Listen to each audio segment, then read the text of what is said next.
Bismillahirrahmanirrahim. Assalamualaikum warahmatullahi wabarakatuh.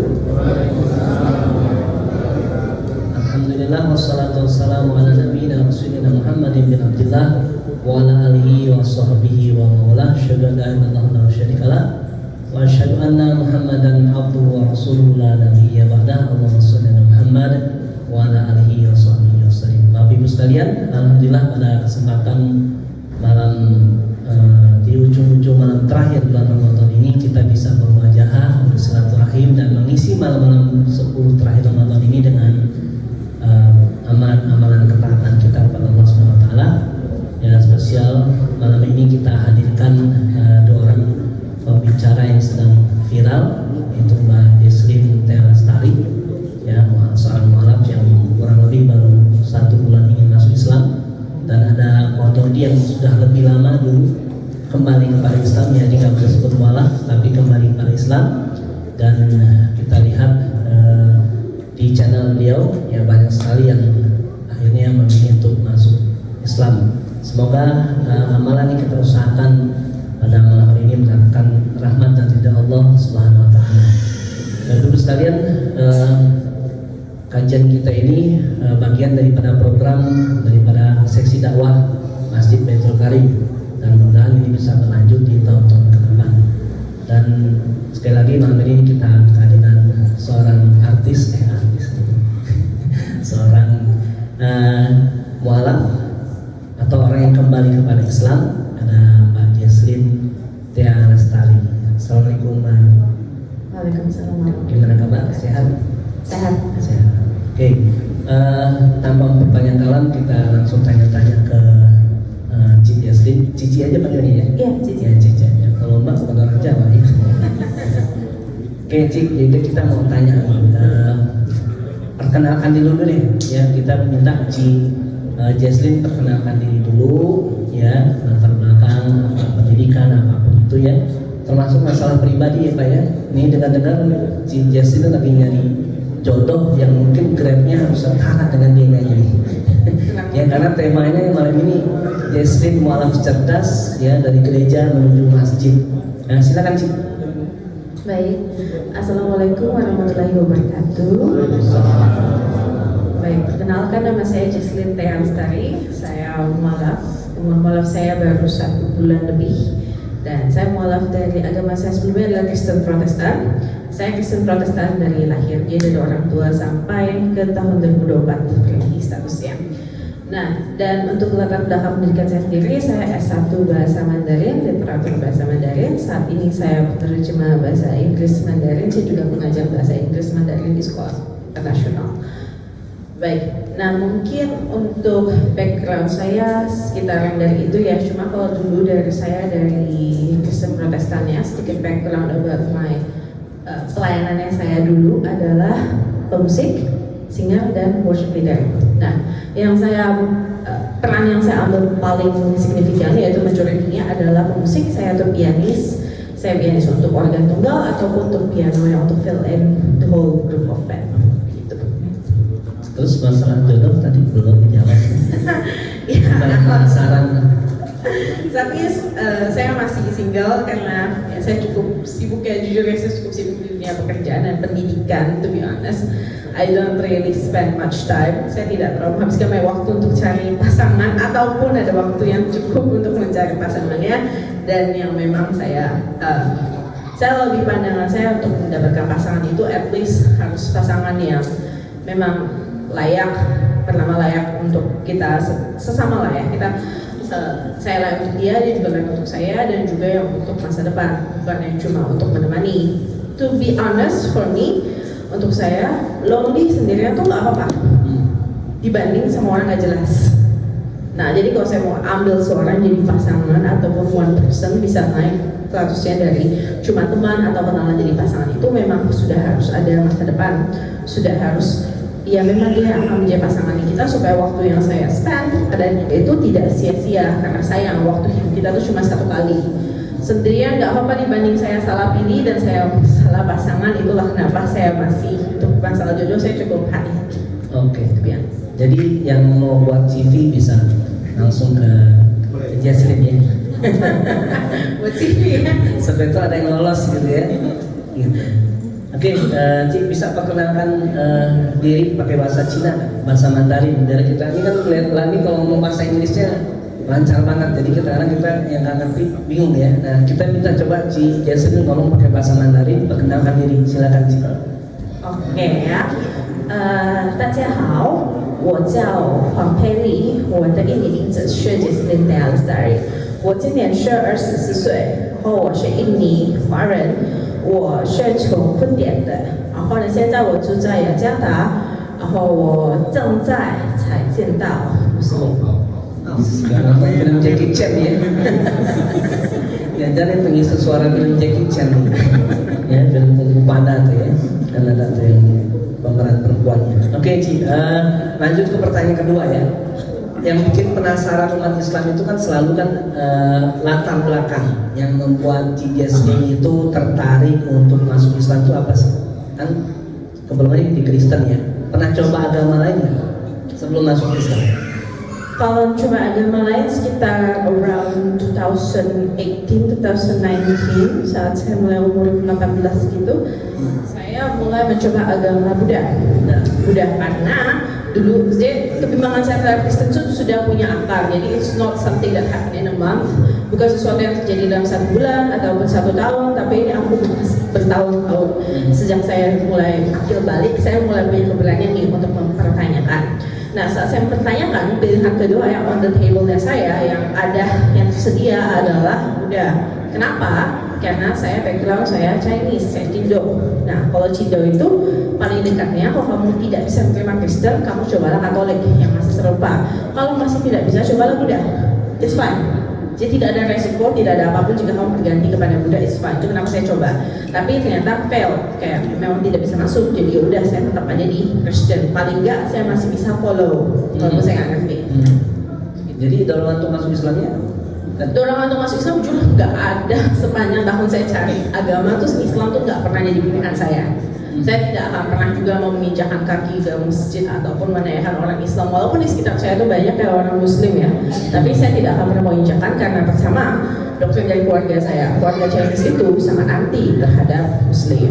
Jujur saja, kita biasanya ada pagar, ada borderline antara Chinese Indo untuk keluarga Chinese dan non Chinese. Terutama lagi borderline daripada Chinese terhadap Muslim, itu borderline sudah sangat tinggi dan saya bukan sangat anti, tapi saya menjauhi karena memang itu wanti-wanti dari keluarga bahwa kalau Islam itu bahaya. Itu tuh ya agama yang cukup berbahaya dan jangan sampai lah amit-amit lah kamu sampai masuk ke Muslim. Iya. Oke. Terus pandangannya sekarang apa setelah masuk Islam? Pada selama saya masuk Islam jujur pas mungkin ini back sedikit ya, background sedikit. Pas saya awal saya mau syahadat, saat saya mau syahadat itu jujur pandangan saya terhadap Islam, saya tuh tidak memilih Islam karena itu Islam. Saya memilih Islam karena Tuhan Islam itu jelas, Allah tuh hanya satu dan pengajaran Islam tuh sangat amat ketat dan jelas dan sudah benar. Kebenarannya itu mutlak, tidak bisa diganggu. Itu kenapa saya pilih Islam. Tapi jujur, apakah pandangan saya saat saya pas mau masuk Islam itu langsung automatically change semuanya? Saya tidak, bertahap. Bahkan saat saya mau masuk Islam itu saya nggak mau ketemu Ustaz. Jadi pandangan saya kirain kalau dulu misalnya saya kan di Kristen, saya sempat ikut acara untuk seperti misionari, seperti memenangkan jiwa ya ke desa-desa atau gimana pun. Saat mereka ingin berpindah agama, kalau mereka tidak mau berpindah agama dengan pendeta, is fine. Mereka boleh berpindah agama ya, maksudnya seperti syahadat ya. Proses syahadatnya mereka tuh boleh dengan seperti pekerja gereja yang lebih tinggi posisinya atau berdoa, itu juga boleh. Ketua-ketua gereja juga boleh. Nah, saya saat pindah ke Islam, saya tuh sedikit anti terhadap Ustadz. Kalau bisa saya jangan ketemu Ustadz nih, supaya saya nggak dicuci-cuci nih otak saya nih, supaya saya nggak dimasukin doktrin aneh-aneh nih. Saya kan udah dapat doktrin aneh dari Kristen kan, itu sudah membuat saya sampai borderline lah. Kalau tokoh-tokoh agama itu, I learn how the way you guys speech. Saya juga belajar teknik kalian, saya juga belajar yang namanya dimasukin ilmu terus bisa ngoceh, saya juga tahu masalah itu. Jadi kalau saya di ngomong-ngomongin itu, malah saya akan halus terus, saya nggak pingin. Jadi saya nggak mau sampai saya tuh tidak mau masuk Islam karena saya tahu Islam benar. Jadi saya carilah Mualaf Center. Saya cari mualaf center, ketemu ya Ustadz juga, ternyata yang mesti syahadat sama Ustadz ya. Iya, Nah, dari situlah saya mulai berubah ya, pelan-pelan mulai berubah pendapat saya terhadap Islam seperti apa. Oh, Islam tuh nggak menyeramkan seperti yang kita ya. Cuma memang pas awalnya saya masuk karena mungkin bukan karena Islamnya, tapi karena saya Cinanya ya, jadi kayak agak kurang cocok gitu. Jalan masuk terus gak ada yang Cina, sampai rasanya tuh agak gimana, agak canggung gitu ya, agak tegang malahan. Pada saat itu kita sudah masuk, tapi saat saya sudah syahadat, saya mempelajari Islam seperti apa, saya baru sadar Islam itu memang benar-benar agama yang penuh kasih. Baru Islamlah yang agama yang mengajarkan kelemah lembutan, agama yang mengajarkan tentang damai, agama yang mengajarkan tentang kita bagaimana kita bersuci kepada Allah. Begitu. Jadi detail ya, dari bangun tidur sampai tidur lagi Islam Betul, sudah diatur.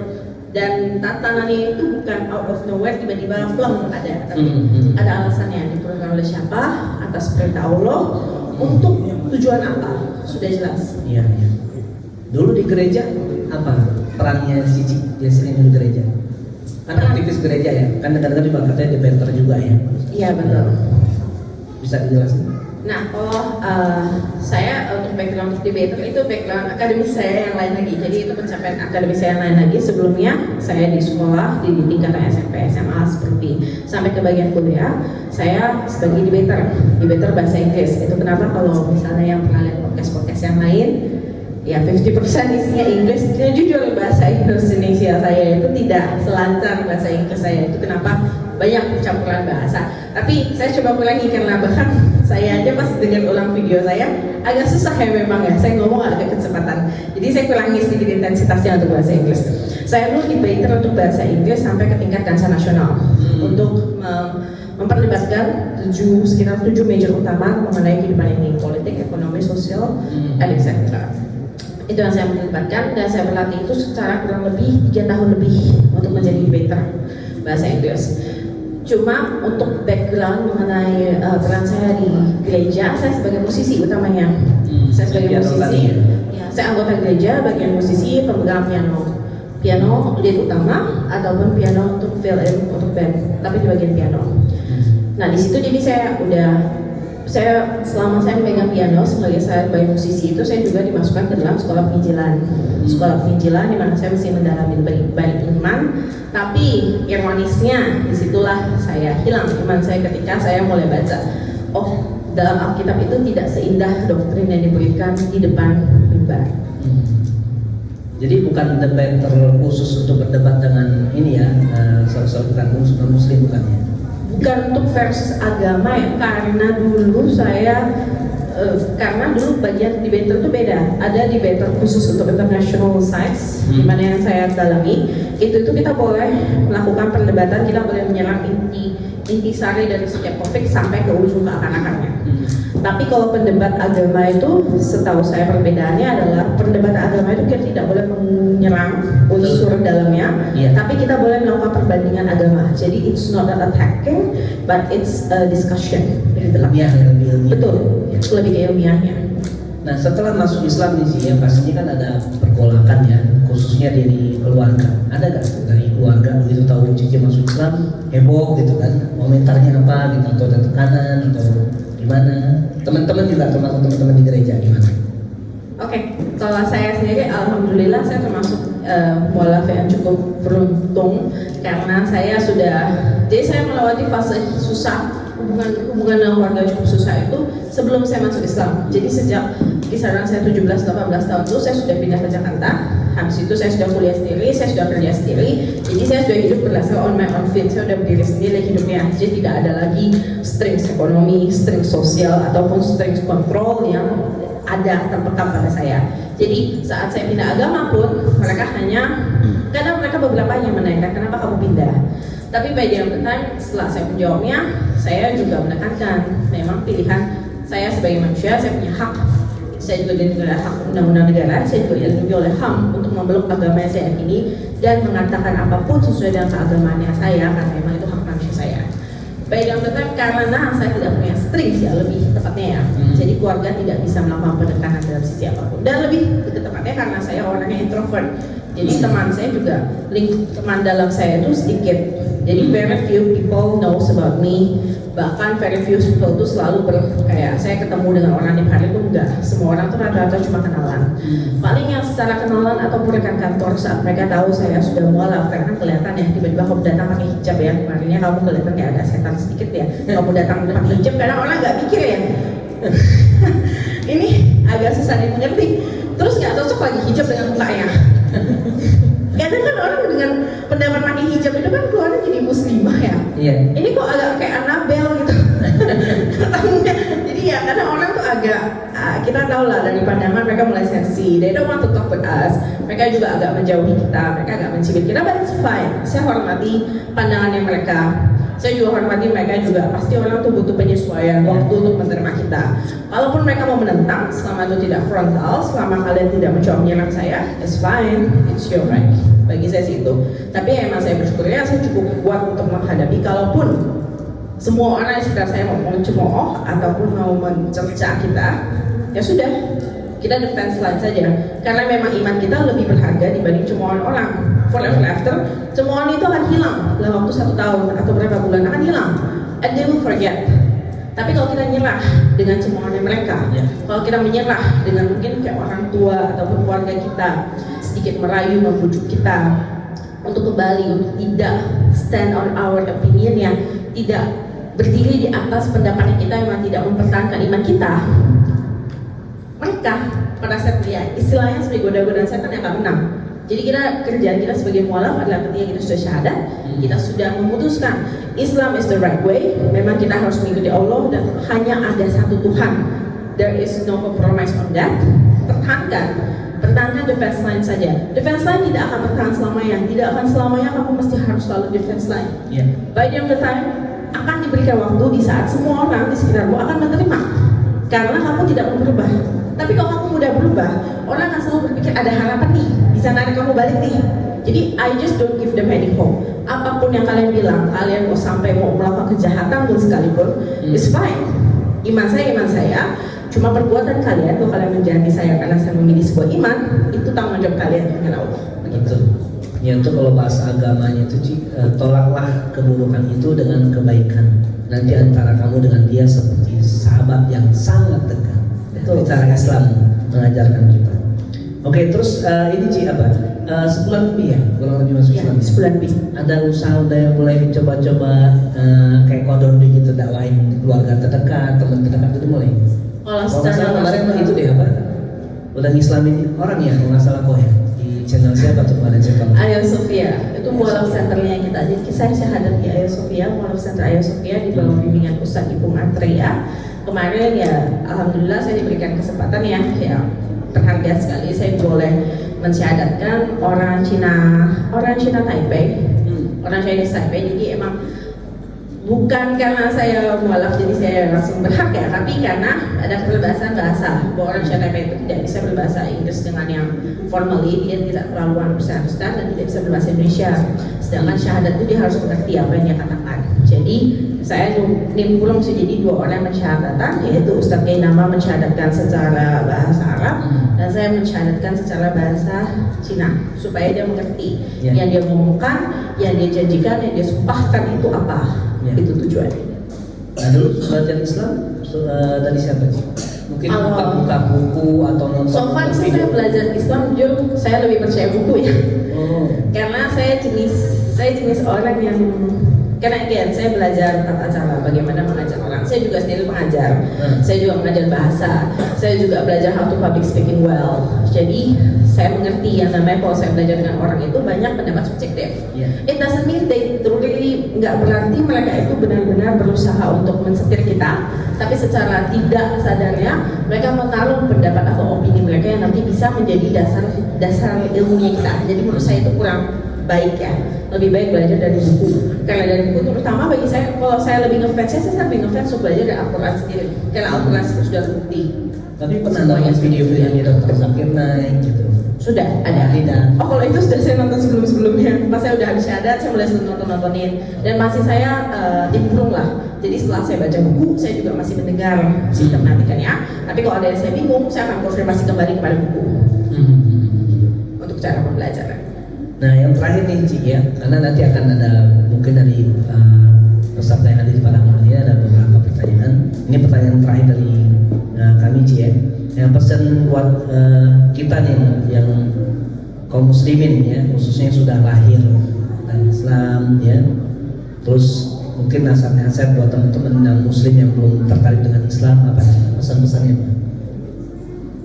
Oke, jadi yang pertama mungkin pesan-pesan buat teman-teman yang sudah lahir dari Islam, yang sudah dibesarkan pada keluarga Islam juga, dibesarkan dalam keluarga Muslim. Mungkin key terutamanya adalah sadar bahwa bisa Muslim dan lahir adalah sebuah berkah, sebuah hal yang patut disyukuri, bukan dibebani, bukan juga kalian merasa aduh kok ribet banget ya, karena banyak tantangan, mungkin banyak tuntutan dari orang tua untuk memahami Islam seperti apa. Jangan ada persepsi seperti itu. Kenapa? Karena a lot of people out there bahkan tidak bisa menerima Muslim karena hatinya ditutup. Saat kita sudah bisa dilahirkan dari kecil sudah Muslim, sudah harus bersyukur sebesar-besarnya dan mempertahankan. Jangan sampai ada godaan apapun yang bisa menggoda kita keluar dari Muslim, keluar dari Islam, tidak lagi percaya pada satu Tuhan. Nggak mungkin di dunia ini cuma ada satu Tuhan, dan selama-lamanya kita harus tetap bertakwa dan kita harus menyembah kepada Allah, itu yang jelas. Jadi jangan henti-hentinya kalau misalnya kadang merasa aduh sholat tuh susah, atau misalnya kayak mungkin bulan puasa itu agak susah, atau mengikuti syariat-syariat Islam ataupun menegakkan rukun Islam dan rukun iman itu susah. Bayangkan di luar sana bagi kita yang bahkan mau mencoba untuk mualaf, masuk saja susah, belum menjalankan sudah susah. Nah, yang Muslim dan lahir tugas kalian hanya jalankan saja. Kalian tidak perlu menerobos apapun. Kalian tidak perlu menerobos yang namanya doktrin. Istilahnya kalau jalan itu jalan orang Muslim yang dan lahir itu udah lurus. Jalan mualaf itu udah berkelok-kelok, penuh dengan batu, penuh dengan jembatan, duri dan lain-lain, baru mereka bisa ketemu jalan lurusnya orang Muslim. Nah, bagi yang jadi Muslim dan lahir, jalan kalian sudah dimudahkan oleh Allah. Sudah diberikan kemudahan yang paling maksimum ya istilahnya. Kalian tidak perlu melakukan apa-apa, cukup bertahan sampai akhirnya meninggal dalam keadaan Muslim dan kembali kepada tangan Allah. Jadi tidak ada satupun hal yang susah dalam namanya menjalankan sholat, menjalankan kewajiban syariat Islam itu tidak susah, karena kita Allah nggak pernah menagih kembali kok. Kita tiba-tiba mimpi terus ditagih kembali nyawa kita dengan Allah, kan tidak pernah kan? Allah tidak pernah minta sepeser pun kembali dari kita. Sedangkan kita semua dilahirkan dengan kondisi sempurna, tidak ada cacat mental atau apapun. Kita diberikan semua kemudahan dunia. Kita cukup mengerjakan, kita cukup berusaha, dan kita pun menyembah Allah bukan karena Allah tuntut gitu. Allah tidak menuntut kita untuk harus sholat. Kita sholat adalah untuk kita rasa bersyukur, mengucap syukur. Dan istilah begini, nanti saat kita kembali dipanggil kembali ke hadapan Allah, kita akan diminta pertanggungjawaban. Kita akan mulai dicek registrasinya lah istilahnya. Nah, sholat inilah yang akan menjadi dasar-dasar registrasi. Apakah benar Anda itu Islam? Benarkah Anda itu Muslim? Ada orang yang cuma yang penting KTP saya kan Islam ya. Tapi kan KTP bisa bohong. Nanti kan akan dicek di akhirat itu nggak ada yang namanya orang dalam, nggak ada yang namanya orang dalam dilulusin. Oh yang penting KTP lu Islam, beres. Enggak.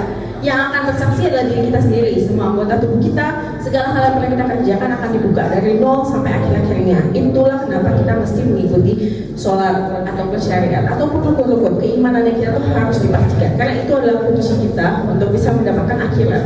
Itulah kunci kita yang diberikan kepada Allah, karena Allah Maha Pengasih. Walaupun manusia itu penuh dengan dosa dan tidak layak sedikit pun untuk berada di hadapan Allah, tapi kita diberikan kesempatan. Kita diberikan kesempatan untuk berusaha menebus. Tebuslah, cukup lakukan saja. Sudah dimudahkan oleh Allah semuanya.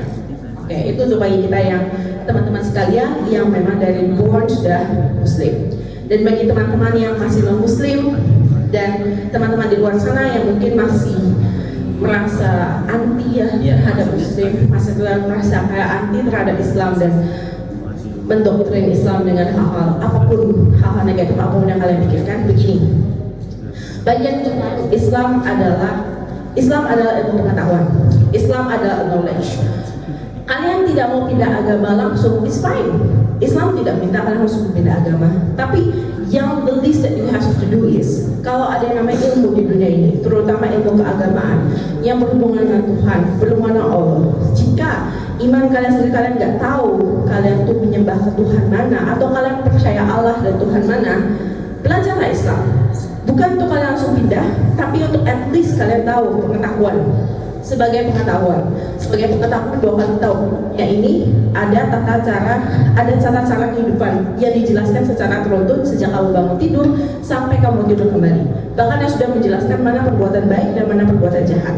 Kalau kamu tidak mau berpindah agama, at least you can use it untuk meluruskan hidup kita, untuk menjaga hidup kita tetap hidup jalan yang benar. Karena bahkan di dunia ini, kalau kamu hidupnya sembarangan, tidak menggunakan jalan the right ways, Ya, bisa. Mau ditukar aja. atau the right ways, kamu akan kehilangan, kamu akan dihukum dengan hukum dunia sendiri. Itu baru di dunia. Dan dengan Islam saja, dengan kamu membaca knowledge ini, you can follow the right way. Kamu bisa hidup dengan benar. Nah, dari kamu hidup dengan benar itu, berdoalah, mintalah hikmat kepada Tuhan, kepada Allah, atau apapun yang saat itu kamu sembah. Minta hikmat dulu agar diberikan hidayah, diberikan kemudahan agar kamu bisa menemukan Allah atau kamu bisa menemukan Tuhan satu-satunya itu yang mana. Alhamdulillah jika kamu benar-benar berusaha, memang kamu diberikan hidayah, suatu hari Allah memberikan kamu hidayah dan akan dilembutkan kembali hatinya untuk mungkin berusaha mempelajari atau mencoba mengenal namanya Islam dan mencoba untuk tertarik untuk menjadi seorang muslim. Karena by the time, nih kata mualaf itu artinya apa sih? Mualaf itu sendiri artinya, salah satu artinya adalah lemah lembut, kind and gentle. Jadi seorang mualaf itu bukan seseorang yang frontal. Jangan kalian mengecap bahwa mualaf itu radikal, mualaf itu rebellious. Mereka ada orang frontal. No, they are just people who have kind heart, yang punya hati yang lembut dan hati yang baik, yang mau menerima namanya pengajaran baru, mau dilembutkan hatinya, mau dibuat untuk mengerti bahwa di dunia ini manusia itu bukan level tertinggi of every single creature. Di atas manusia itu ada Tuhan, ada Allah, dan Allah itu tidak bisa dibagi bermacam-macam. Allah itu bukan sistemnya seperti saham memegang perusahaan dan seperti itu. Hanya ada satu Allah dan hanya satu Tuhan. Dan itu hanya bisa Anda mengerti jika Anda mau melembutkan hati dan menerima bahwa memang ada ilmu pengetahuan mengenai ketauhidan. Begitu. Baik, Bapak Ibu sekalian, luar biasa ya dari awal kali kita diskusi dengan Ci Jasrin. Mungkin masih ada banyak yang pertanyaan-pertanyaan yang mau diajukan. Pastinya kita belum puas ya dengan pernyataan dari Ci Jasrin. Mungkin ada dari peserta yang pada malam ini hadir untuk bisa mengajukan pertanyaan. Silakan maju ke depan atau mungkin mic-nya bisa diantar dulu. Silakan tutup tangan. Ada yang mau nanya? Masa aja nanya. Baik, silakan Ustaz. Ya, terima kasih diberi kesempatan. Tadi Ci bercerita tentang keluar masuk agama. Apa itu sifatnya coba-coba atau memang mencari, dan sejauh mana kemantapan Ci untuk Islam. Karena saya lihat Ci ini bakal mantap karena Quran sebagai pedoman, tunjuk. Ya, mudah-mudahan Ci istiqomah. Demikian. Baik, terima kasih atas pertanyaannya Bapak. Jadi saat saya buat atau mencari agama itu emang karena saya mencari Tuhan. Karena di agama saya sebelumnya saya tidak menemukan nama Tuhan. Ada yaitu sebagai konsep dewa ya, lebih ke Trinitas, itu lebih menyerupai konsep dewa-dewa Yunani yang di zaman dahulu kala. Dan ada banyak konsep dewa Yunani. Dan kalau kita mentuhankan dewa, berarti kita masih mentuhankan something similar with human. Itu kenapa saya tidak menerima. Soalnya kita nggak boleh menyembah begitu. Itu termasuk berhala dan itu melanggar hukum Taurat di kitab Alkitab. Jadi itu melanggar diri sendiri. Jadi saat saya mencari agama itu saya memang membutuhkan Tuhan. Tapi karena saya tidak menemukan yang sebelah ini, jadi cadangan saya fail. Ya sudah, saya bertahan. Tapi saat saya bertahan itu untuk saya supaya nggak gila ya, lebih hitungannya nggak gila. Karena manusia kalau nggak ada Tuhan itu aneh. Sikapnya itu seakan-akan dia Tuhan gitu ya, kayak mendewakan diri sendiri, kayak kamu sekuat apa sih bisa bertahan kan? Manusia dihantam sakit juga runtuh, dikasih sedikit secuil penyakit aja baik kan. Tapi kadang kita saat ada Tuhan kita merasa semuanya bisa tercover karena ada caranya, ada tekniknya, ada trik dan lain-lain. Tapi saya itu cuma akal-akalan kita aja. Jadi saat saya nggak menemukan Tuhan dan di agama sebelumnya saya tidak punya Tuhan, tapi saya nggak mau nih mengaku sebagai saya nggak punya agama. Tapi dalam hati saya ateis. Saya menuhankan diri saya sendiri, saya menuhankan istilah tidak ada Tuhan di dunia ini. Karena everything happen, semua hal yang baik di hidup saya adalah karena saya. Karena saya bertanggung jawab, karena saya berusaha. karena saya tidak mau hidup di jalan yang salah. Jadi akhirnya Tuhan saya hilangkan langsung. Jadi saya sudah tidak dalam posisi, kadang ada orang yang dia ke agnostik dulu ya, baru dia ke ateis. Enggak, saya ngapain agnostik, nggak jelas, langsung aja hilangkan Tuhan ya, kan? Toh nggak ketemu kok, toh nggak ketemu. Terus daripada kita bohong kepada diri kita sendiri, itu lebih munafik lagi menurut saya. Jadi orang kalau mau jadi penjahat, jadi yang paling jahat. Jadi orang yang paling baik, jadi yang paling baik. Jangan tanggung-tanggung tengah-tengah. Paling rugi orang yang berada di tengah-tengah. Jadi udah saya langsung aja hilangkan Tuhan ya. Toh saya nggak usah ketemu kok. Jadi Itu ateis. langsung ateis. Tapi saya nggak mau ngaku, karena kalau kita mengaku ateis tuh posisinya apa ya? Kayak agak dangerous lagi gitu. Saya jadi masih kayak cari jatah aman, denial lah. Denial, KTP Kristen, hati ateis. Iya. Oke, ada lagi bertanya? Silakan. Ibu-ibu.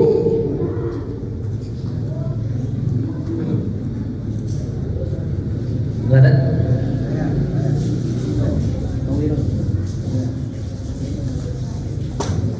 Assalamualaikum warahmatullahi wabarakatuh. Ya, saya ingin bertanya bagaimana konsep ketuhanan yang Cici pahami tentang Islam, konsep ketuhanan pada Islam yang Cici pahami sehingga bisa tertarik terhadap Islam ini. Demikian, terima kasih. Oke, terima kasih Pak atas pertanyaannya. Untuk konsep ketuhanan dalam Islam, Ketuhanan dalam Islam. Oke, dalam Islam saja itu konsep ketuhanan yang paling jelas adalah Tuhan hanya satu, Ya. Tuhan mutlak, Tuhan tidak beranak dan tidak diperanakan. Itu adalah konsep yang paling mutlak yang membuat saya yakin memang Tuhan sebenarnya itu harusnya seperti ini. Dan karena sifat dari Tuhan itu tidak bisa disamakan dengan sifat dari Nabi. Ini yang berbeda antara di Kristen dan di Islam yang beda jauh ya. Karena di Kristen kita tuh melihat banyak Nabi yang kadang bisa membuat mukjizat. Ada Nabi yang bisa membelah laut, bahkan Yesus bisa menghidupkan orang mati.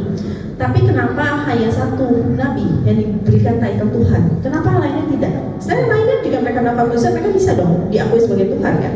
Cukup mereka mati dan mereka bisa mengakui title Tuhan, betul? Nah itu yang buat saya bingung. Nah di Islam itu dijelaskan paling jelas bahwa Tuhan itu mutlak, Tuhan itu absolut, Tuhan itu unik, ada kemutlakan Tuhan yang tidak bisa diganggu-gugat. Manusia itu tidak bisa menyentuh keilmuan Tuhan atau menyangkal keilmuan Tuhan. Bahkan dalam Al-Quran sendiri menuliskan semua kedahsyatan Tuhan, perkataan-perkataan Tuhan itu sudah terbukti secara scientifically, sudah ada pernyataannya.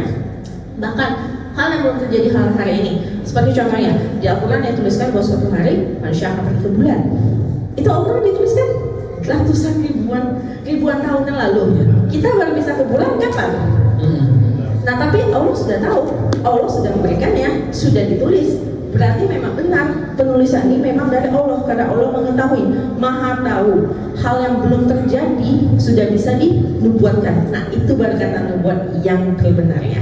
Dan yang paling mutlaknya adalah Allah itu tidak ada gambaran mukanya, karena saking mulianya Allah, saking tingginya Allah. Karena itu memang the makers of all highest creation, bisa menciptakan malaikat, bisa menciptakan surga, dunia dan manusia. Tidak ada bentuk manusiawinya, karena memang harusnya tidak ada penggambaran bentuknya. Kita tuh tidak bisa melihat Allah, kita aja nggak bisa harusnya duduk depan Allah ataupun berada di hadapannya, tidak bisa. Karena saking mulianya Allah dan saking berdosa manusia. Manusia itu dalam pakai baju manusia dosa. Ya. Tapi oleh kemurahan Allah diberikan lagi kesempatan untuk bisa tetap masuk akhirat. Tetap diberikanlah kebaikan dan kemurahan hatinya Allah. Itulah saat dinyatakan, mungkin orang dulu di agama sebelumnya saya menyatakan, aduh susah nih Islam, Allahnya nggak ada gambar, Allahnya nggak ada bentukannya, terus mau sembah apa? Sembah batu gitu. Iya kan? Banyak perkataan seperti itu kan. Tapi mereka nggak mengerti ada begini, lebih salah kalau Allah ada gambarnya. Karena setelah dicari ternyata Tuhan ya di agama saya sebelumnya itu ada gambarnya, dan gambarnya ternyata itu gambar aktor, gambar anak paus, gambar bermakan macam-macam jenis orang. Ya harusnya masa iya kira Tuhan kan gitu. Iya. Berarti kita menuhankan manusia dong, karena kita menyerupai mukanya dalam manusia. Bukankah itu pencelaan tertinggi kepada Allah? Berarti kita menghina Allah, kita menyamakan Allah dengan aktor itu. Karena aktor atau manusia apapun yang diambil mukanya itu pasti berdosa. Itu manusia, tidak boleh disamakan. Nah dalam konsep itu saya baru mengerti betapa dahsyatnya, betapa kita manusia itu tidak boleh tinggi hati, tidak boleh merasa diri serba bisa, ataupun kita tuh we are the most powerful creature on earth. Gak bisa, karena gimana pun juga our makers itu jutaan ribuan kali lebih berkuasa dibanding kita. Begitu. Oke, jadi Islam itu memuaskan akal dan menenteramkan hati. Kalau bahasanya Dr. Zakir Naik gitu, jadi kalau syarat mau jadi Tuhan itu pakai surat Al-Ikhlas aja syaratnya. Betul. Ya, Qul huwallahu ahad, Allahu samad, lam yalid wa lam yulad wa lam yakul lahu kufuwan ahad. Kalau syarat itu terpenuhi, dia bisa jadi Tuhan. Gitu. Oke, yang lain Bapak Ibu sekalian. Ibu-ibu, ini malam mingguan nih kita nih. Malam Ahadan. Panjang waktunya. Kok Dodi nggak buru-buru kan, Pak? Kok Dodi sampai pagi kayaknya. Ada lagi? Ini siapa nih?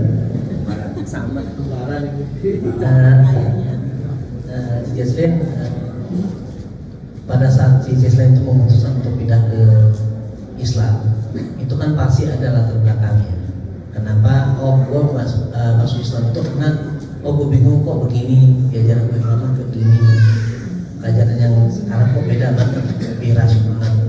Kira-kira apa latar belakang Jesslyn, atau mungkin ada ayat yang Jesslyn temui di Quran yang membuat Jesslyn itu memutuskan untuk masuk Islam? Oke, baik, terima kasih. Untuk latar belakang sendiri, saya mulai masuk Islam karena saya peduli. Saya saat itu saya sudah butuh Tuhan. Saat saya dalam 3 tahun kekosongan, saya 3 tahun saya tidak mau gereja. 3 tahun itu saya full mengakui saya ateis, cuma saya tidak mention saja. Saya itu benar-benar dalam posisi yang sudah butuh Tuhan. Hidup itu sudah kritis. Istilahnya hati nurani saya sudah sentuh terakhir kalinya. Posisi saya ateis, posisi saya untuk mendewakan bahwa dunia ini tuh limitless. This world, we don't need rules for ourselves. Manusia adalah makhluk yang paling sempurna. Itu sudah mencapai posisi mungkin 50% ya. Jadi hati nurani saya yang awalnya mungkin dulu masih tercover oleh agama 80%, 70% sudah turun ke 50%. Jadi di saat titik-titik sebelum saya pindah ke Islam itu, jujur yang paling membuat saya butuh adalah saya butuh Tuhan. Saya butuh sosok Allah yang benar, yang bisa membantah semua pemikiran logika saya, supaya bisa menggerakkan saya, supaya bisa melembutkan hati saya untuk menerima. Karena posisinya sedikit lagi, jika saya biarkan sedikit lagi, saya udah nggak peduli yang namanya Tuhan. Karena posisi sudah 50% yang saya hati nurani saya masih mikir kayaknya nggak boleh seperti ini, kayak saya dosa, kayaknya ini saya sudah melakukan pelanggaran yang tinggi. Tapi 50% saya lagi sudah mengakui, like see your fact, lihat fakta kamu, lihat hidup kamu nggak susah, kamu sukses, you're very good, masa depan kamu tuh semua yang bright, lurus dan lancar. Kamu apa lagi? Ngapain kamu pilih agama yang hanya mungkin akan membuat hidup kamu ombang-ambing? Ngapain? Tapi hati kecil saya masih berbisik, mungkin yang terakhir kali, mungkin habis itu kalau saya diberikan hidayah lagi, kemungkinan akan dihajar. The things you love most mungkin akan dijatuhkan dulu kalau Allah masih peduli. Tapi kan belum tentu seorang itu mendapat kesempatan berkali-kali. Hidayah itu belum tentu akan datang kembali, belum tentu hati kamu akan terbuka kedua kali. Jadi saat saya merasakan hidayah itu sudah ada, terus saya merasakan saya masih kuat nih untuk push.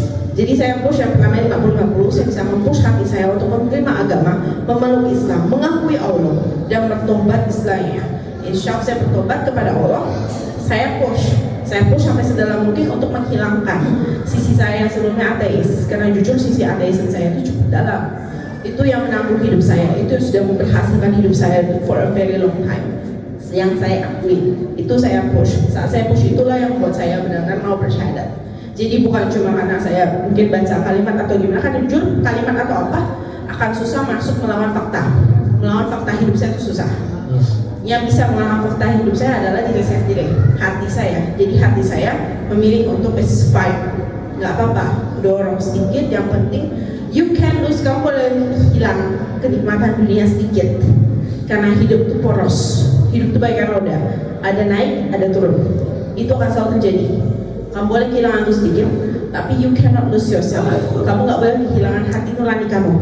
Nah, hati nurani inilah yang saya masuk ke dalam Islam, yang mempush saya masuk ke dalam Islam untuk menerima Allah. Tapi setelah saya masuk Islam, saya baru belajar dari dasar-dasar Islam. Memang mungkin hidayah Allah ya, kita diberikan karena kita diberikan hidayah oleh Allah, bahwa mungkin Allah masih sayang kepada saya, kepada kita. Karena kalau saya melanjutkan sistem ateisme saya, terus saya pegang terus, saya tuh sebenarnya melanggar salah satu dosa yang paling berat, yaitu dosa menduakan Allah, dosa mendiandakan Allah. Itu dosa yang paling tidak terampuni dari segala dosanya. Karena yang saya sakiti bukan manusia, yang saya rugikan bukan manusia, yang saya tentang adalah Allah sendiri. Jadi untunglah saya diberikan kesempatan untuk bertobat. Itu yang saya ambil, itu yang saya gunakan sampai hari ini. Oke, masih ada? Mungkin satu lagi kali ya. Satu pertanyaan terakhir ya. Ibu-ibu. Ya, ibu-ibu. Nah, masih ada dua ya.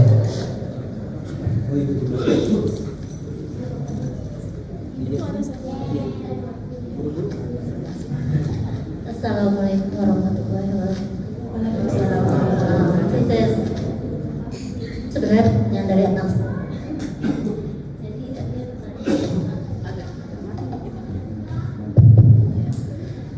Apakah ada pada saat dah itu kan rutinitasnya akan berbeda dengan tadinya ateis atau sebelumnya? Islam itu banyak sekali aturan, banyak sekali ibadah, gitu. Ya makanya Mungkin ada maju biar ini tidak kemana di depan aja. ya maksudnya rutinitas Islam itu kan banyak sekali ya, tadi dari bangun tidur sampai tidur lagi gitu. Nah, banyak sekali ibadahnya sehingga yang sebelumnya mungkin duniawinya berat, sekarang kan jadi harus berpilah gitu kan ya. Nah, bagaimana itu menghadapi itu kalau shock?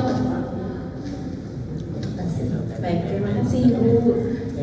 Nah, untuk perubahan siklus kesehariannya jujur itu berat ya. Walaupun berat-beratnya jujur untuk setelah syahadat lebih susah syahadat dibanding sholat. Syahadat itu saya masih kayak aduh bimbang, nanti hilang di ateis ya, saya hilang lagi kan diri saya hilang, saya takut ya, lebih takut kayak itu. Tapi setelah mulai menjalani kesehariannya, pertama yang paling utama kan sholat ya, sebagai kita muslim kita wajib bersolat. Itu lebih pembiasaan diri dan mengaccept bahwa kita itu dari dulu salah. Jadi harus ditekankan dulu di benak pikirannya kita bahwa kita tuh nggak pernah benar, kita tuh sudah salah berbelas puluhan tahun kita salah. Untuk memperbaikinya memang step by stepnya jujur tidak semudah langsung balikan tangan langsung jadi, karena proses pembelajaran bahkan proses mengerti kenapa sih harus Allah Akbar, kenapa kita mesti kayak tutup tangan, kenapa kita mesti sujud, kita mesti ruku, kita mesti harus melakukannya kayak 4 rakaat dan lain-lain, kenapa? Nah itu masih dipelajari dulu. Setelah kita pelajari baca arti-arti dari surat, arti-arti dari doa yang kita ucapkan, dan kita mengetahui makna kenapa kita mesti sholat 5 waktu, kenapa 5 waktu ini harus kepada Allah, barulah bisa membiasakan diri dan menerima. Ya udah, sholat memang mesti wajib dilakukan. Berat karena banyak cobaan iblis, karena emang di sekitar kita syaitan tuh di mana-mana. Seperti suratnya ini Anas, surat pendeknya Anas itu memang disebutkan memang benar di mana-mana. Setiap kali kita ngomong, setiap kali kita bangun atau manapun itu selalu ada syaitan yang mengikuti kita untuk mencoba untuk menggoda kita. Karena kan memang ada tertulis di Al-Quran sendiri kan, jin dan syaitan itu ada meminta izin kepada Allah untuk meruntuhkan manusia, memang untuk menggoda manusia. Dan memang karena adalah hal-hal seperti itu, hal buruk di luar sana. Itu kenapa kita diwajibkan untuk sholat 5 waktu. Pertama untuk protect us from that, untuk melindungi kita dari hal-hal begitu dan melindungi jalan hidup kita. Kan kita nggak pernah tahu yang di depan kita itu apa. Jadi kita dengan mengaccept itu, kita bisa mengaccept bahwa sholat itu mudah. Sholat itu sudah diberikan Allah kepada kita cuma-cuma, mudah. Yang kedua adalah dengan sholat, rutinitas sholat bagi mualaf mungkin yang paling susahnya nanti kalau misalnya syukurnya saya masih ada di lingkungan Islam, jadi masih ada yang bisa bantu saya berjamaah itu paling cepat cara untuk bisa mengadaptasi pada sholat. Tapi yang bagi mualaf yang lebih berat itu adalah mungkin tuntutan ya. Sometimes kalau sekitar mereka muslim atau mereka mesti langsung pergi ke masjid, mungkin kadang tuntutan mereka untuk harus, oh kamu masih sama mualaf, kamu langsung jadi muslim. Misalnya tidak, karena dalam proses mualaf sendiri ada salah satu penelitian ilmiah saya baca, mualaf itu ada yang mualaf study time, dimana itu they will spend, mereka menghabiskan 1-4 tahun hanya untuk belajar dulu, untuk belajar, untuk membiasakan diri. Karena nggak bisa di-expect mualaf yang hari ini ke gereja tiba-tiba besok dia udah bisa sholat naik turun, sudah bisa tarawih, sudah bisa ngomong ayat, sudah bisa baca Quran, itu tidak mungkin bisa. Nah itu mungkin proses yang mesti diubah dulu. Mualaf adalah title bagi mereka who wants to learn 1-4 tahun. Di atas 4 tahun lah mulai mereka mungkin bisa beraktivitas mirip seperti muslim yang asli. Tapi pasti masih ada hal-hal yang melekat di dalam mereka yang mesti dihilangkan. Itu kenapa semua mualaf, bagi semua mualaf itu yang paling penting adalah belajar. belajar, prosesi belajar mereka.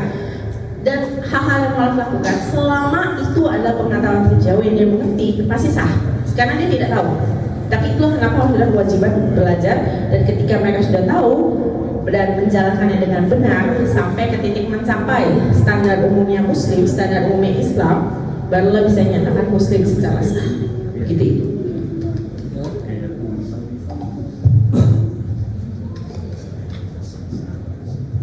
Assalamualaikum warahmatullahi wabarakatuh. Waalaikumsalam. Masya Allah ya, saya mendengarkan tuturan dari CJS dan itu jujur saya juga banyak teman-teman Cindo. Jadi yang menghormati saya kebanyakan Cindo. Jadi ada beberapa juga yang sudah menjadi mualaf dan sebenarnya juga saat sekarang itu yang dari hati saya itu yang paling miris itu melihat anak-anak muda zaman sekarang. Jadi dimana kalau Bapak Ibu sekalian melihat bahwa banyak terjadi degradasi iman ya, terutama anak-anak muda yang sekarang yang ya untuk sholat mungkin agak ditunda-tunda atau mungkin mereka males atau alasan bekerja atau apa gitu. Sementara sholat itu kan tadi sudah disampaikan bahwa itu adalah kunci utama kita untuk ketika kita nanti kembali kepada Allah Subhanahu Wa Taala itu meskipun kita membayar zakat, naik haji atau berbuat baik, tapi kalau kuncinya itu sholat itu kita kurang atau apa itu susah untuk bisa masuk insya Allah ke surga. Nah mungkin pertanyaan saya setelah Cici menjadi mualaf ya itu masya Allah banget itu mungkin apa karena saya kurang berita dari YouTube-nya Cici, ada niatankah untuk bisa berdakwah? Jadi istilahnya saya sangat bersyukur sekali kalau misalnya Cici tuh setelah menjadi mualaf itu bisa mengajak teman-teman anak-anak muda terutama ya yang sekitar umur 18 sampai 30 tahun itu yang untuk kembali minimal untuk menjalankan syariah Islam gitu ya. Sementara mereka itu yang memang sudah dari lahir dari Islam itu banyak yang sangat alfa ataupun lupa untuk kembali ke jalan Islam. Itu sebenarnya sih sangat berpesan banget kalau misalnya Cici itu bisa memberikan dakwah kepada teman-teman melalui channel YouTube-nya itu sangat-sangat saya berpesan banget gitu. Jadi anak-anak kita nih yang masih belasan tuh jadi nggak tidak di luar jalur gitu. Jadi sebenarnya itu sih pertanyaan saya, apakah nanti kedepannya Cici itu akan bisa konsisten berdakwah atau mungkin insya Allah juga kan selain kita juga cinta pada Allah, kita juga meneladani sifat dari Rasul ya. Jadi banyak sifat-sifat Rasul kita yang juga kita ladani dan disampaikan dari mulai bangun tidur sampai kita tidur kembali. Mungkin itu aja sih. Terima kasih. Assalamualaikum warahmatullahi wabarakatuh. Oke, terima kasih banyak pertanyaannya Mbak. Ya, insya Allah memang saya berencana untuk masuk ke bagian dakwah, terutama untuk generasi anak muda yang juga masih seumur dengan saya ataupun yang seperti Bapak bilang betul dalam range 18 sampai 30 tahun. Karena memang ini karena proses modernisasi yang luar biasa ekstrim ya dan luar biasa cepat. Jadi itu banyak orang sudah mulai membentuk bahwa dunia ini itu dikontrol by technology, by knowledge.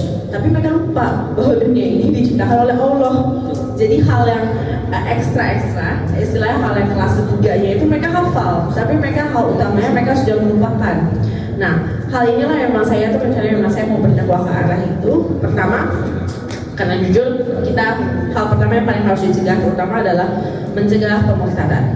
Karena pemurtadan itu sangat banyak, sangat ekstrim, sangat cepat, dan mereka tuh rata-rata ya Pak ya, menghalalkan segala cara yang penting dimurtadkan. Nah itu bahaya. Itu pertama kenapa kita harus kayak berdakwah juga sih orang-orang seumuran saya. Karena banyak juga orang seumuran saya yang langsung dibawa. Ayo pindah agama, cuma untuk keren-kerenan doang, cuma buat gaya doang, cuma demi teman, cuma demi lingkungan social life yang mereka, they do that.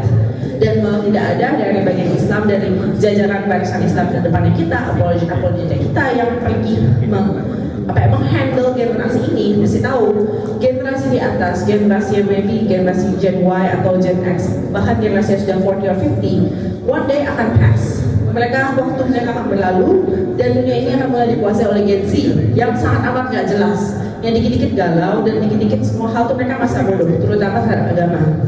Jadi nantinya insya Allah saya masih sempatkan waktu, saya lagi buat YouTube channelnya saya, tapi karena waktu saya kerja, waktu podcast, dan waktu saya belajar Islam sendiri serta waktu saya tidur masih belum sinkron semuanya. Jadi masih belum naik ya channelnya. Channelnya sudah ada, tapi belum ada isinya. Karena isinya saya masih pelajarin cara kayak upload satu persatu, it's not so easy. Dan karena narasumbernya saya pinginnya dalam channel saya itu akan saya masukin lebih banyak tentang edukasi. Gimana cara kita belajar bareng nih, dan gimana kalau anak muda itu bisa kita belajar keislaman. Mungkin seperti Bapak bilang ya, Islam dari lahir, cuma dia tidak mau menjalankan syariat Islam. Mungkin karena first kurangnya knowledge tentang Islam itu gimana. Kedua, karena mereka juga merasa Islam itu kalau jujur bagi anak-anak untuk namanya agama itu cukup old school. They don't really like anything that old school karena nggak keren, nggak gaya. Nah itu adalah salah satu jenis doktrin yang mesti diubah.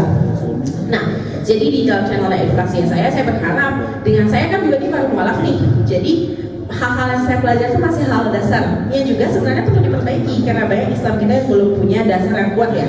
Jadi saya berharap mereka tuh dengan saya mualaf, saya juga pembawaan saya tuh lebih English and Indonesian and things, they can be interested. Mereka akan merasa, oh Islam tuh nggak selalu cuma misalnya ke masjid, harus mendengarkan ceramah, betul, harus sebenarnya. Tapi kan tidak semua orang ingin melakukan hal itu. Dan kadang kan bagi anak-anak kan lebih malas begitu. They can enjoy it through the podcast. Dan mereka bisa belajar bareng dengan saya.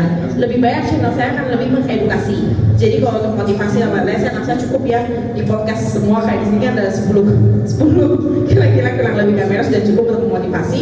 Tapi channel saya sendiri akan isinya lebih ke edukasi ke anak-anak Gen Z-nya saya, supaya kita Gen Z itu kita belajar bareng gitu loh. Kita belajar bareng, dan karena yang kalian belajar mungkin dengan saya, gayanya juga akan modern. Dan yang paling susah jujur ya bagi saya untuk naikin video adalah subtitlenya. Saya itu kan campur Inggris sama Indonesia. Saya coba ngedit video saya sendiri, 1 detik saya ngomong itu, saya ngetik mesti 5-6 kali. Padahal itu saya hafal loh, saya hafal perkataannya, saya hafal artinya. Jadi itu ya mungkin yang agak slow ya di video saya, tapi alhamdulillah kan tetap saya kerjakan seiring saya bersinkronkan waktu saya. Baik, terima kasih banyak Pak atas pertanyaannya. Ya. Ada lagi? Ada. Oh Doni, mau nanya Pak Doni. Ada apa? Enggak, tadi saya tanya dia kan ngomong bahasa Inggrisnya kan terlalu cepat. Waktu itu dia pernah podcast di channel saya, karena ngomongnya terlalu cepat, remnya blong. Jadi kan banyak yang nggak ngerti, banyak yang request untuk dibuatkan subtitle. Nah, susahnya bikin subtitle begitu tuh tadi, baru ngerasain gitu. 1 detik saya ngomong itu butuh 6 kali untuk saya Jadi ngedit. untuk menerjemahkan 1 kalimat itu kita harus mendengar minimal 5-6 kali. 6 kali, betul. Dan itu belum termasuk ngetiknya ya, ngetik satu persatu. Nah kata-kata yang dipakai kadang saya bingung juga, yang keluar tuh susah banget. Bukan yang keluarnya kayak Ayu Dewi yang Kemelela, itu kata-kata yang kayak kamu ngomong apa sih? Gitu. Next time. Ini saran lagi buat Muslim buat kedepannya gimana nih? Audiens bisa lebih paham. Baik, ya kita tadi sudah mendengarkan ya cerita atau kisah atau pandangan dari Jesslyn T. Lestari tentang Islam. Alhamdulillah, memang biasanya orang-orang yang sudah lahir di keluarga Muslim, keluarga Islam, memang sangat dikuatkan dengan cerita-cerita seperti ini. Karena kita kan sudah terbiasa hidup di bawah rutinitas, gitu ya. Orang seperti Jesslyn yang di luar Islam, yang bahkan dari dia cerita keluarganya melarang dia ketemu ustadz, melarang dia masuk masjid, itu sebenarnya kan suatu hal yang buat kita juga mungkin ya kok gitu-gitu amat gitu ya. Tapi memang nggak bisa disalahin juga, karena itu adalah hasil daripada DVD and imperanya Belanda. Nah, itu salah satu produknya ini nih, masih ada sampai sekarang. Jadi ya kita sekarang semua harus berbesar hati, kita yang mendekat kepada mereka supaya kita bisa meluruskan pandangan orang tua kita gitu ya. Itu penting buat kita. Nah, pesan saya buat Jesslyn ya, mudah-mudahan insya Allah istiqomah belajar Islam dari nol dan jangan ada berhentinya.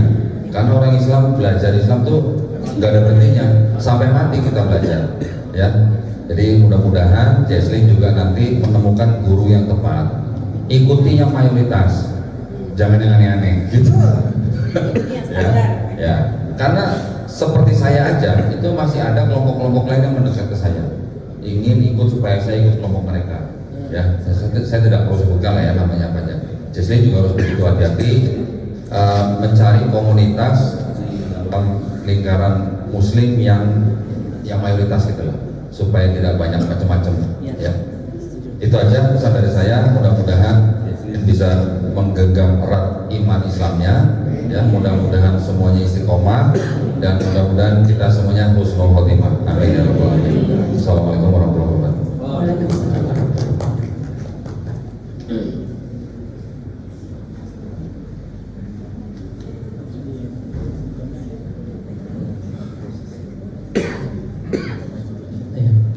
Oke, Bapak Ibu, cukup ya. Udah 1 jam lebih kita diskusi dengan Ci Jesslyn. Mudah-mudahan banyak pelajaran dan hikmah yang bisa kita ambil, yang bisa kita petik.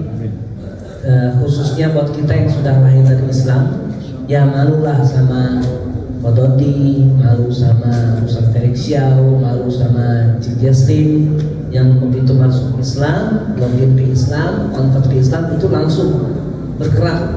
Ya benar-benar nggak cuma teori tapi juga praktek ya, dan kita bisa banyak belajar dari situ. Baik, kita masih ada 1 sesi lagi dengan Kododi. Terima kasih buat Ci Jesslyn Lestari yang sudah hadir meluangkan waktunya pada kesempatan hari ini. Semoga bermanfaat dan jangan bosan ya Ci. Nanti kalau makin ngetop, channelnya makin gede, tuh lihat biasanya agak berat itu, manggil lagi kan, mesti wah ini nanti schedule-nya udah penuh 1 bulan ini gitu ya, 2 bulan ini udah penuh, nanti baru dapatnya tahun depan. Yang benar masih ada spare waktu lah ya yang bisa kita maksimalkan. Terima kasih.